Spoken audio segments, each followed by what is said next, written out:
Aziz yurtdoshlar, mana shu videoni oxirigacha ko'ringlar. Bu holat M-katta Moskvada bo'lyapti. Katta mashina buzildi, mana to'xtab qoldi o'ng tomonga, chetga. Taksi ozgina qoldi yetib qolishiga, orqasiga. Mana turibdi.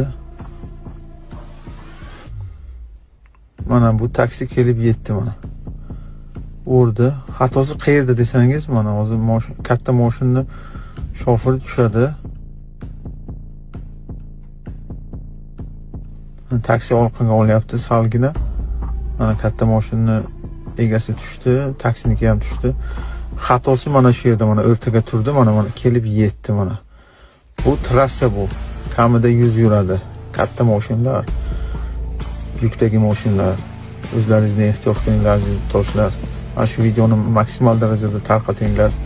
Furada yuradigan, taksida yuradigan butun dunyoda aziz yurtdoshlarimiz ko'rsin, ehtiyot bo'linglar, Allohning panohida bo'linglar. Juda achinarli holat bo'ldi.